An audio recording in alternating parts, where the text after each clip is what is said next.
الحمد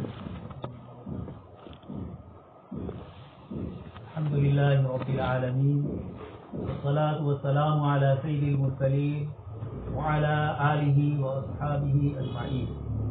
قال الله تبارك وتعالى في الكلام المجيد والفرقان الحميد: أعوذ بالله من الشيطان الرجيم، بسم الله الرحمن الرحيم. ومن يعمل من الصالحات من ذكر أو أنثى وهو مؤمن فلنحيينه حياة طيبة ولنجزينهم أجرهم بأحسن ما كانوا يعملون. وقال النبي صلى الله عليه وسلم: الكيس من دان نفسه وعمل لما بعد الموت. صدق الله العظيم وصدق رسوله النبي الكريم ونحن على ذلك لمن الشاهدين والشاكرين والحمد لله رب العالمين. محترم و مکرم ایمان والے بھائیوں اور ایمان والی بہنیں، اللہ تبارک و تعالیٰ کا شکر اور احسان ہے کہ اس نے ہمیں ایمانی زندگی نصیب فرمائی. اللہ تبارک و تعالیٰ نے اپنی پہچان، اپنی معرفت اور اپنا تعلق ہمیں نصیب فرمایا، اور اپنے علاوہ دوسرے کو شریک کرنے سے، اپنے ساتھ عبادت میں بھاگیدار بنانے سے اللہ تبارک و تعالیٰ نے ہماری حفاظت فرمائی.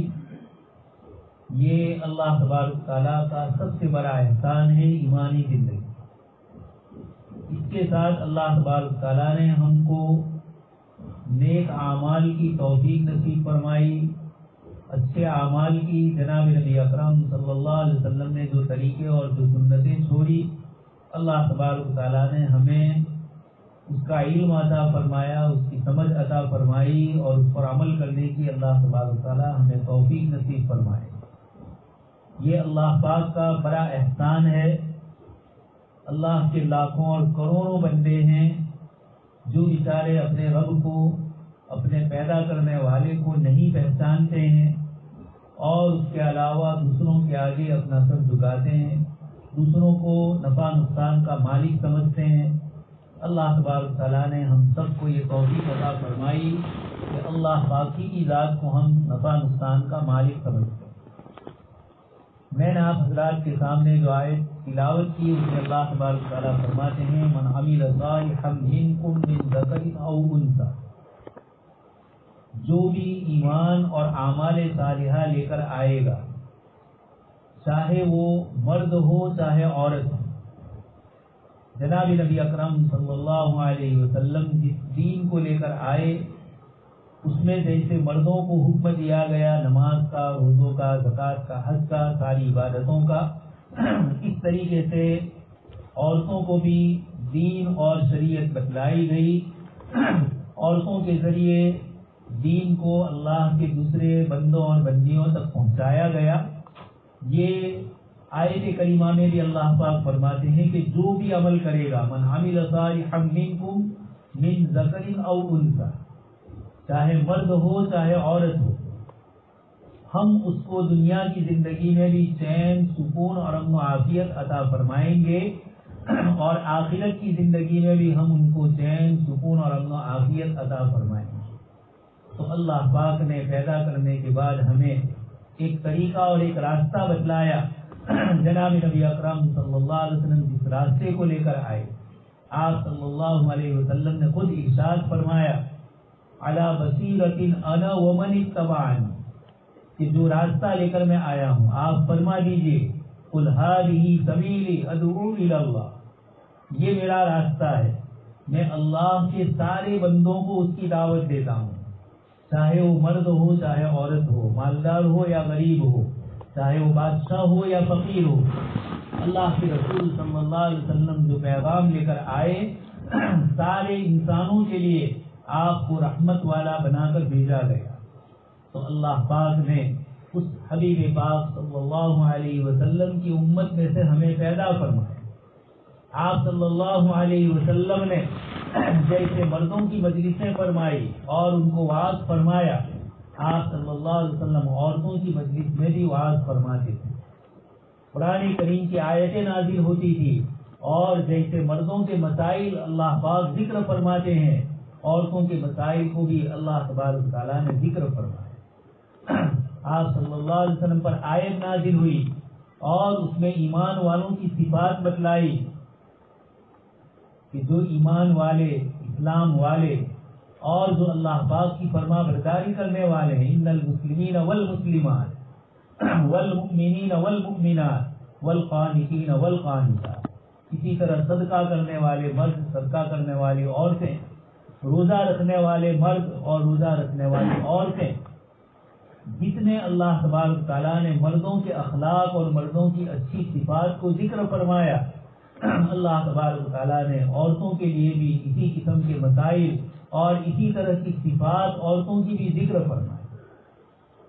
اللہ پاک نے فرمایا فالصالحات قانتات حافظات للغیب بما حفظ اللہ، کہ جو عورتیں اپنے دین کی حفاظت کرتی ہے، اچھے اعمال والی ہے، اپنے شوہروں کے مال کی اور ان کی عزت کی اور ان کی اولاد کی اچھی تربیت کرتی ہے، اللہ تبارک تعالیٰ نے ان عورتوں کی تعریف فرمائی، حافظات للغیب بما حفظ اللہ، شوہر کی غیر حاضری میں اس کے مال کی حفاظت کرتی ہے، اپنی عزت اور آبرو کی حفاظت کرتی ہے، اپنے بچوں اور بچیوں کی نیک اور صحیح تعلیم اور تربیت کرتی ہے۔ یہ اللہ تبارک تعالیٰ نے قرآن کریم میں مومنہ عورتوں کی صفت بتلائی۔ قد افلح المؤمنون، ایمان والوں کو کامیاب فرمایا، تو ایمان والی عورتوں کے سلسلے میں بھی کامیابی کے لیے جناب نبی اکرم صلی اللہ علیہ وسلم نے ارشاد فرمایا کہ جو عورت 5 وقت کی نماز پڑھے، روزہ رکھے اور اپنے شوہر کی، مال کی، اپنی اولاد کی اور اپنی عزت کی حفاظت کرے، حدیث شریف میں فرمایا فَلْتَدْخُلْ مِنْ أَيِّ أَبْوَابِهَا شِئْتَ، جنت کے 8 دروازوں میں سے جس دروازے سے وہ چاہے گی، اللہ تبارک تعالیٰ کی طرف سے اس کو جنت میں داخلے کی اجازت ملے۔ عورت کو ماں کے درجے میں رکھ کر جناب نبی اکرم صلی اللہ علیہ وسلم نے فرمایا یہ جنت کا راستہ ہے۔ بیٹی ہونے کے اعتبار سے اس کو الگ ذکر کیا، ماں کے قدموں کے نیچے جنت بتلائی، بیٹی ہونے کے اعتبار سے اس کے حقوق اور اس کے مسائل ذکر کیے اور عورت کو اس میں کیا ادا کرنا ہے وہ بھی بتلایا۔ ایک بیوی بن کے معزز پورے گھرانے کو چلانے والی، گھر کی عزت اور آبرو کی حفاظت کرنے والی، بچوں کی نگرانی کرنے والی، جناب نبی اکرم صلی اللہ علیہ وسلم نے فرمایا کلکم راع وکلکم مسئول عن رعیتہ، تم میں سے ہر ایک نگران ہے اپنے ماتحتوں کے اوپر، اور اس کے قیامت کے دن اپنے ماتحتوں کے متعلق پوچھا جائے گا۔ والمرأة راعیۃ فی بیت زوجہا، آپ صلی اللہ علیہ وسلم فرماتے ہیں عورت اپنے گھر میں، اپنے شوہر کے گھر میں نگران ہے۔ اپنے بچوں کی تعلیم و تربیت کے لیے سب سے پہلا مدرسہ ماں کی گود ہوتا ہے۔ ہر کسی بھی بڑے مرد کو دیکھا جائے، چاہے وہ دنیاوی اعتبار سے بڑا ہو چاہے دینی اعتبار سے بڑا ہو، اس کے پیچھے کسی عورت کی محنت ہوتی۔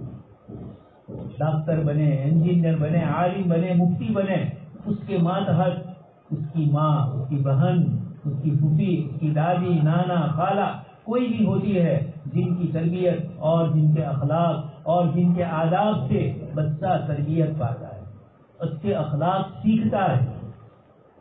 ہم سب کو معلوم ہے غوث العظم حضرت شاہ عبد القادر جیلانی رحمۃ اللہ علیہ، جن کو پیران پیر کہا جاتا ہے، سارے پیروں کے بھی پیر، اللہ تبارک تعالیٰ نے آپ کو اتنا بڑا مقام عطا فرمایا، تو کس طریقے سے ہوا؟ کتابوں میں قصہ لکھا ہوا ہوتا ہے کہ آپ کے والد محترم جوانی کے عالم میں ایک مرتبہ ایک نہر کے کنارے سے گزر رہے تھے، آپ کو سخت بھوک لگی، اتفاق سے دیکھا کہ نہر میں ایک سیب کہیں سے آ کر پانی کے اندر چل رہا ہے، تیر رہا ہے۔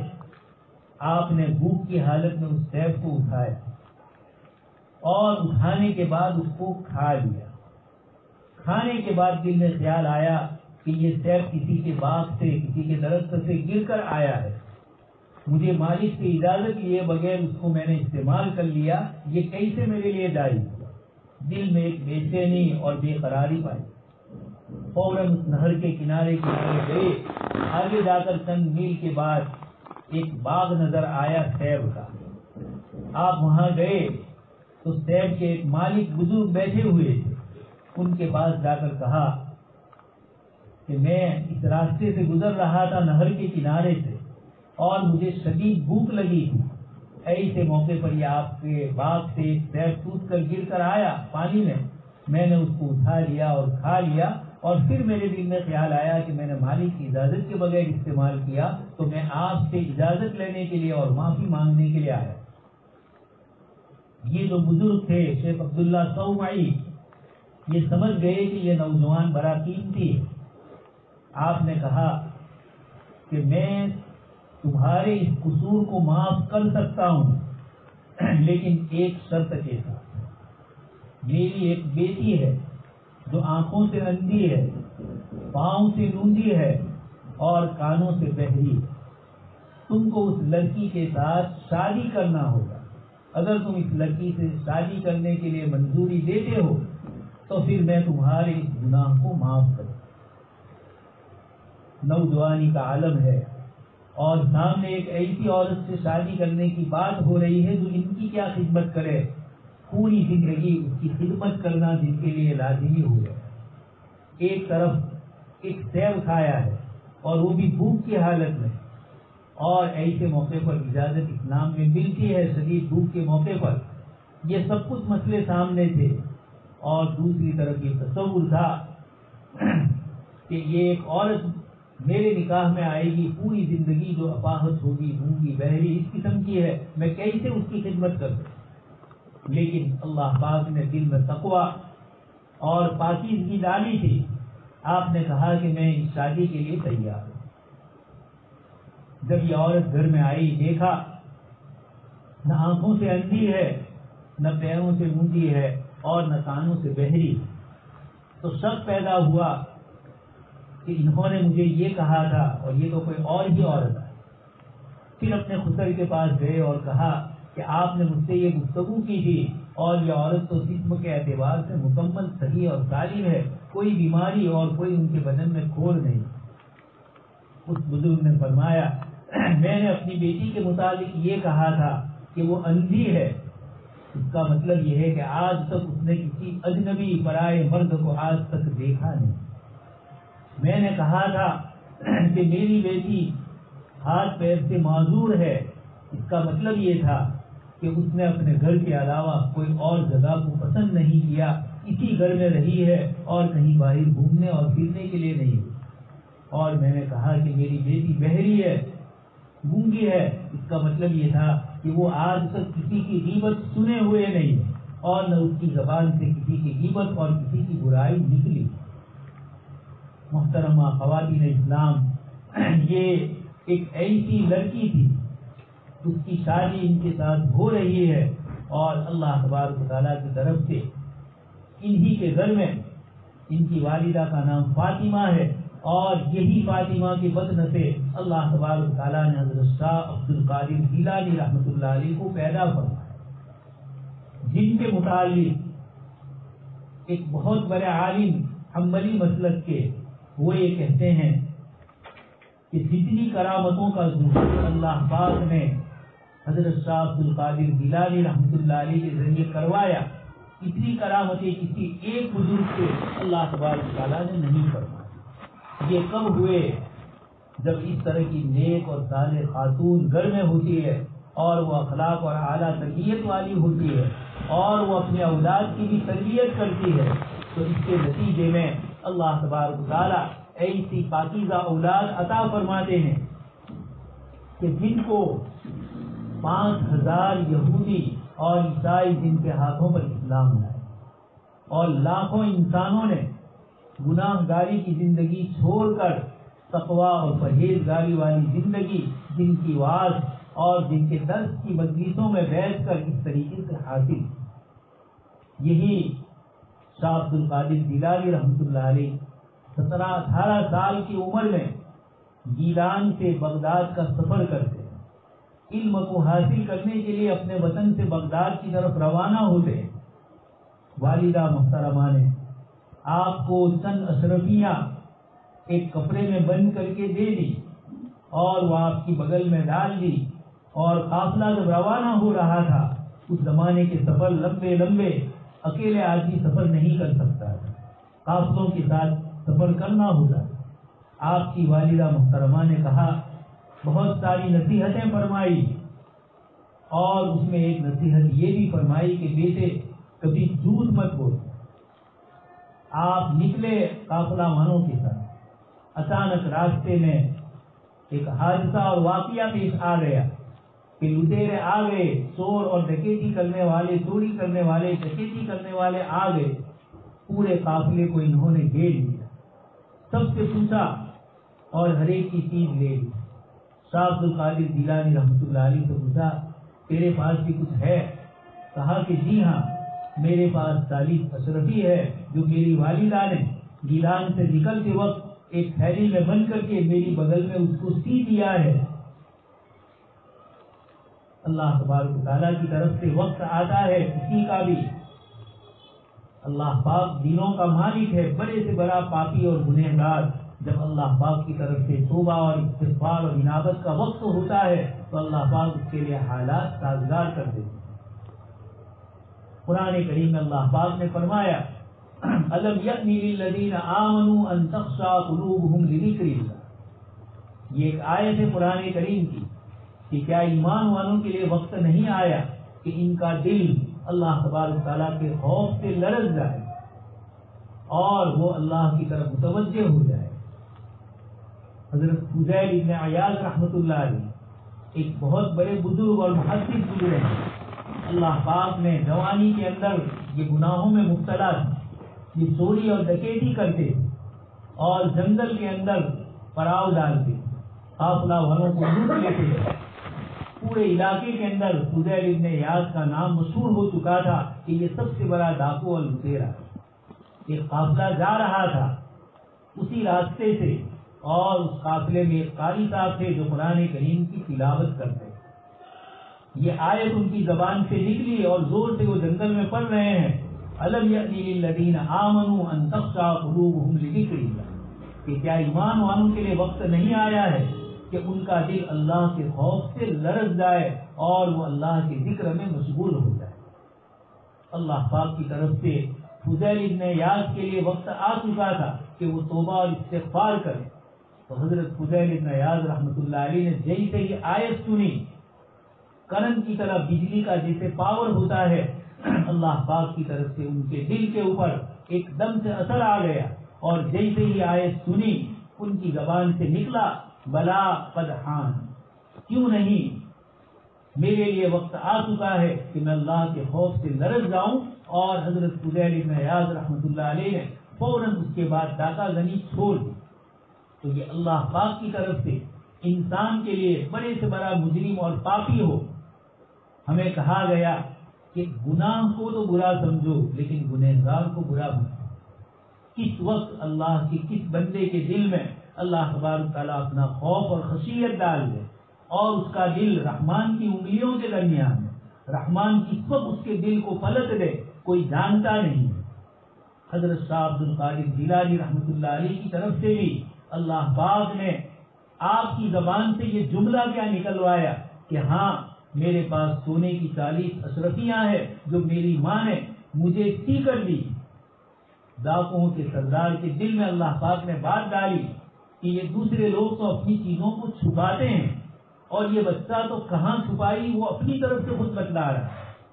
یہ ایک چھوٹا بچہ ہو کر اس طریقے سے اپنی ماں کی نصیحت پر عمل کرتا ہے کہ اس کی ماں نے کہا تھا کہ سچ بولنا، یہ اپنا نقصان اٹھا کر بھی جب یہ سچ بول رہا ہے، اتنے چھوٹے بچے کے دل میں اللہ کا خوف آیا اور اپنی ماں کی نصیحت یاد آئی، تو ہم تو اتنے بڑے لوگ ہیں اور ہم اللہ سے خوف اور خشیت نہ کریں۔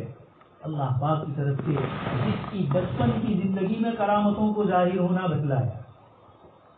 حضرت شاہ عبد القادر جیلانی رحمۃ اللہ علیہ کے متعلق بزرگوں نے ان کی سوانح میں لکھا ہے کہ رمضان کا چاند شعبان کی 29 تاریخ ہوئی ہے یا 30 تاریخ، لوگ چاند دیکھتے ہیں، لیکن گیلان کے لوگ حضرت شاہ عبد القادر جیلانی رحمۃ اللہ علیہ کی والدہ سے پوچھتے کہ آپ کے عبد القادر نے آج دودھ پیا ہے یا نہیں؟ اگر رمضان کا دن شروع ہو گیا ہوتا تو آپ دودھ نہیں پیتے۔ اللہ پاک نے اپنے جس بندے کو بچپن کے اندر یہ کرامت سے نوازا کہ رمضان کے دنوں میں دن کے وقت میں وہ دودھ پینا چھوڑ دیتے۔ حضرت حافظ ابن تیمیہ رحمۃ اللہ علیہ فرماتے ہیں کہ اللہ تبارک و تعالیٰ نے آپ کے ہاتھوں جتنی کرامتوں کا صدور فرمایا اور دیگر اولیاء اعظام سے اتنا صدور نہیں ہوا۔ اللہ پاک نے یہ کس لیے ہوا؟ آپ کے نانا نے اپنی صاحبزادی کی تربیت فرمائی، ان کو دین والا ایمان والا بنایا، تو آپ کی والدہ محترمہ اس طریقے سے دیندار اور پرہیزگار بنی۔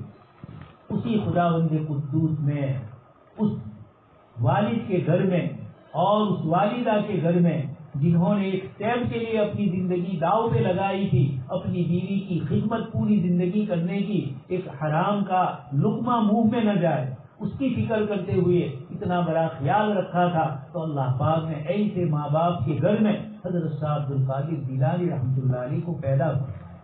اس لیے میں اپنی خواتین اسلام سے، مسلمان ماں بہنوں سے عرض کروں گا کہ آپ کا مرتبہ اسلام میں نبیوں کو بھی کس نے تربیت دی؟ ان کی مائیں۔ اولیاء اعظام کی بھی تربیت کس نے کی؟ ان کی ماؤں نے کی۔ اللہ تبارک تعالیٰ نے آپ کا مرتبہ بہت بڑا رکھا۔ مرد گھر کے باہر کے کاموں کی ذمہ داری سنبھالتا ہے اور عورت اپنے گھر اور بچوں کی ذمہ داری سنبھالتی ہے۔ جناب نبی اکرم صلی اللہ علیہ وسلم نے جو ارشاد فرمایا کہ نماز اور روزے اور عبادت کے بعد اپنے خاوند کی خدمت اور اپنے شوہر کے گھر کی، مال کی، اپنی عزت کی اور اس کی اولاد کی تعلیم و تربیت میں زندگی لگائی، تو آپ صلی اللہ علیہ وسلم فرماتے ہیں جنت کے جس دروازے سے چاہے داخل ہو سکتے ہیں۔ اتنا بڑا آپ کے لیے انعام فرمایا، اس لیے کہ آپ کی ذمہ داری بھی بڑی۔ مردوں کی تعلیم و تربیت، بچیوں کی تعلیم و تربیت یہ کس کے ذمہ ہے؟ شوہر تو باہر رہتا ہے اور عورتیں اپنی بچیوں کی، اپنے بچوں کی، اپنے گھر کے سامان کی، اپنی عزت کی، ساری چیزوں کی حفاظت کرتی ہے۔ اس لیے آپ کی ذمہ داری بھی اللہ تبارک تعالیٰ نے بڑی رکھی ہے اور بڑی نزاکت والی آپ کی ذمہ داری۔ اس لیے اسلام نے عورتوں کی جو حقوق بتلائے، عورتوں کی جو ذمہ داریاں بتلائی اور مردوں کو ان کے ساتھ اچھا سلوک کرنے کا جو حکم فرمایا، اس کے پیچھے یہی بات ہے کہ یہ گھر کی پوری ذمہ داری اپنے ہاتھ میں لے۔ اس لیے اپنے آنے والی نسل کی حفاظت کرنا، ہمارے بچوں اور بچیوں کی صحیح تعلیم و تربیت کرنا، جیسے اسکول کا لیسن نہ کیا ہو ہم اس کی نگرانی کرتے ہیں، گھر کا کام کاج نہ کیا ہو تو ان بچوں بچیوں کی ہم نگرانی لیتے ہیں اور حساب کتاب مانگتے ہیں۔ اسی طریقے سے ہم اپنے گھروں کے ماحول کو دین والا بنائیں گے، اللہ کی رضامندی والا بنائیں گے۔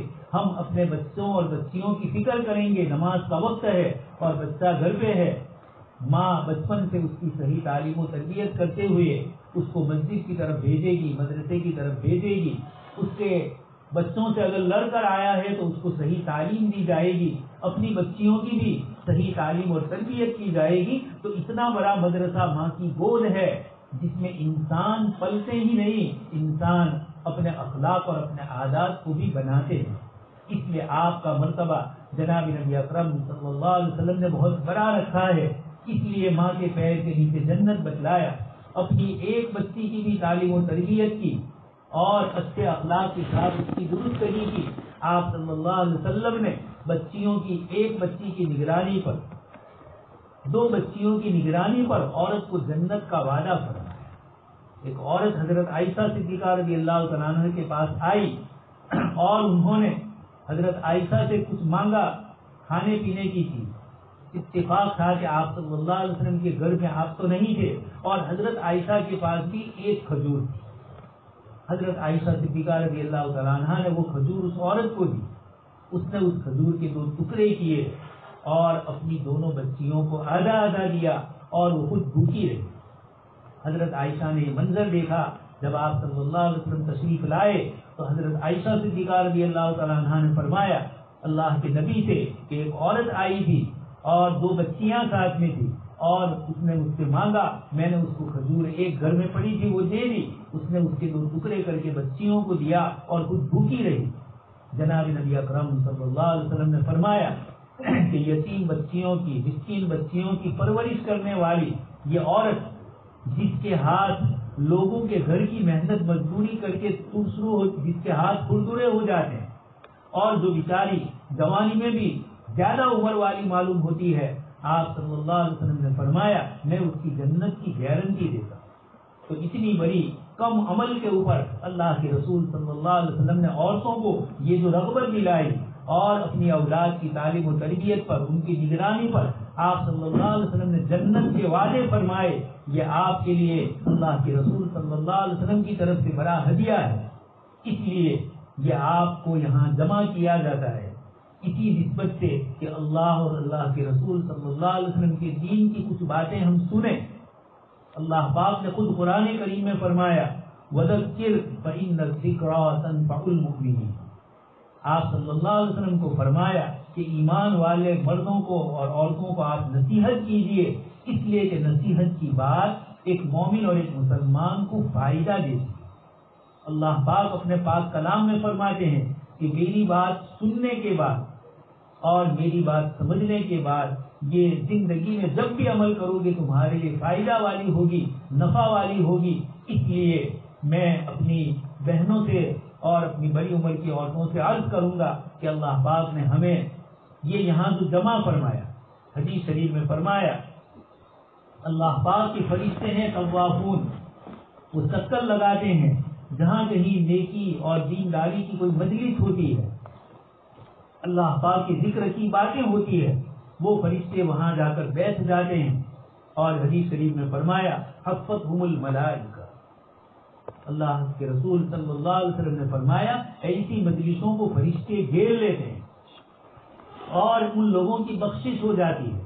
حدیث شریف میں فرمایا گیا، صحابی نے عرض کیا کہ اللہ کے رسول صلی اللہ علیہ وسلم، کوئی آدمی اپنے کسی کام کے لیے جا رہا تھا اور اس نے دین کی مجلس سنی اور وہاں جا کر بیٹھ جائے تو آیا اس کو بھی ثواب ملے گا، یا وہاں سے گزر رہا ہے اور سن رہا ہے؟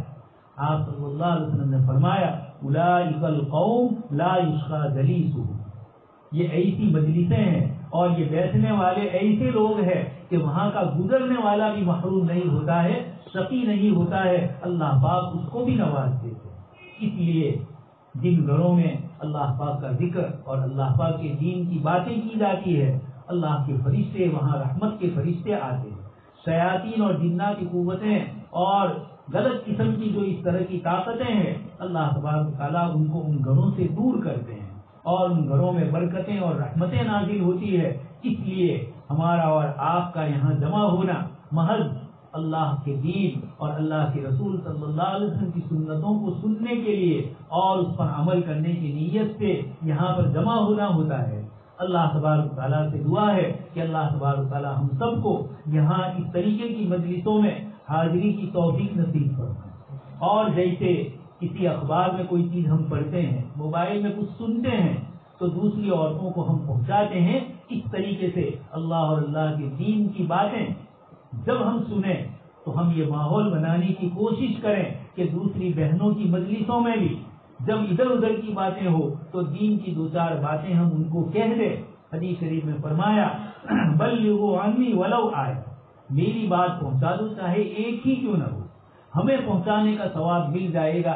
اتنا آسان اور اتنا سہل دین اللہ تبارک تعالیٰ نے ہمیں عطا فرمایا ہے۔ اللہ پاک سے دعا ہے کہ اللہ تبارک تعالیٰ کہیں سنی باتوں کو سننے کے بعد اس پر عمل کرنے کی ہمیں توفیق نصیب فرمائے اور دوسری بہنوں تک اس کو پہنچانے کی اللہ تبارک تعالیٰ ہمیں توفیق عطا فرمائے۔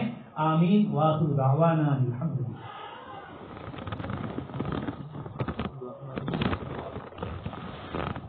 الحمدللہ رب العالمین والصلاة والسلام علی سید المرسلین وعلی آلہ واصحابہ اجمعین۔